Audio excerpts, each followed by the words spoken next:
புதுச்சேரியில் தொடர்ச்சியாக நடக்கக்கூடிய அனைத்து தேர்வுகளிலும் தொடர்ந்து முறைகேடு நடக்கிறது. இதில் பல்வேறு தேர்வாளர்கள் ஏமாற்றப்படுகிறார்கள் என்ற குற்றச்சாட்டை தொடர்ச்சியாக சொல்லி வருகிறோம். ஆனால் அதற்கு இந்த அரசு செவிமடிக்காதது வேதனை அளிக்கிறது. சமீபத்தில் நடந்த காவல்துறை உடைய காவலர் மற்றும் உதவி ஆய்வாளர் பணி நியமனம், இந்த பணி நியமனத்திற்கு தொழில்நுட்ப குழுவாக டைமிங் டெக்னாலஜி அப்படின்னு ஒரு நிர்வாகத்திற்கு இவங்க ஒப்புதல் கொடுத்துருக்குறாங்க, கான்ட்ராக்ட் ஒப்புதல். இவங்க தான் மைதானத்தை நடத்துகிற பொறுப்பு அவங்களுக்கு. இப்போ இந்த டைமிங் டெக்னாலஜியோடைய இது ஹைதராபாத்துக்கு போயிட்டு அவங்களுக்கு சிப்பு அந்த கரெக்ஷன் எல்லாமே பண்ணுறதுன்னு சொல்லிட்டு காவலர் தேர்வில் 9 மணிக்கு நடத்த வேண்டிய தேர்வுகளை 4 மணி 5 மணி வரைக்கும் மாலை வரைக்கும் நடத்துனாங்க. பசியும் பட்டினியுமா மாணவர்கள் ஓடினாங்க அப்படின்றதெல்லாம் நான் ஏற்கனவே நிறைய கண்டனங்கள் பதிவு பண்ணியிருக்கேன்.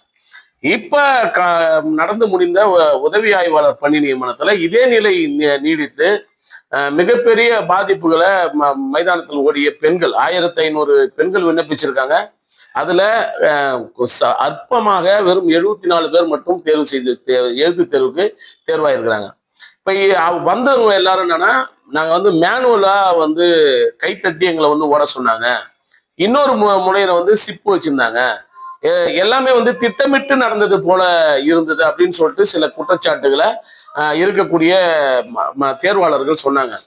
இது சம்பந்தமா நாங்க விசாரணை நடத்தணும், ஆய்வு பண்ணணும் அப்படின்ற ஒரு முடிவுக்கு எடுத்து இப்ப ஆய்வு பண்ணும்போது இந்த சம்பந்தப்பட்ட டைமிங் டெக்னாலஜி, இந்த டைமிங் டெக்னாலஜி நிர்வாகத்தின் மீது சத்தீஸ்கர் மாநிலத்துல ஒரு காவல் கண்காணிப்பாளர், துணை காவல் கண்காணிப்பாளர் தனுப்பிரியா தாக்கூர் அப்படின்றவங்க ஒரு மோசடி புகார், அங்கு நடந்த காவலர் தேர்வுல ஒரு மோசடி புகார் கொடுத்திருக்கிறாங்க.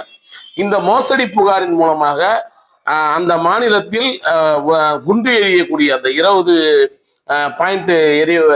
பாயிண்ட்னு சொல்லிட்டு ஒரு பொண்ணுக்கு காட்டினது எப்படி சாத்தியமாகுன்ற சந்தேகத்தின் பேர்ல விசாரிக்கும் போது அந்த விசாரணையில இந்த தேர்வுல முறைகேடு நடந்திருக்குன்னு சொல்லிட்டு அவங்க மேல வழக்கு பதிவு செஞ்சிருக்காங்க.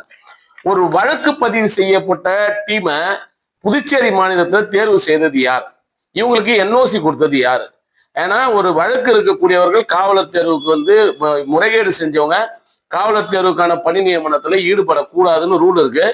குறைந்தது 5 ஆண்டுகளுக்குள்ள அவங்களுடைய பிரச்சனையை தீர்த்துன்னு தான் வரணும்.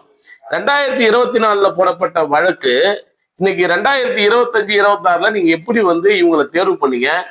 இந்த தேர்வு செய்யறதுல ஊழல் முறைகேடு இருக்கா? இதுவரைக்கும் நடந்த தேர்வு முறையில செலெக்ஷன்ல ஊழல் முறைகேடு இருக்கா அப்படின்ற ஒரு மிகப்பெரிய கேள்வி இங்க சந்தேக கேள்வி எழுது.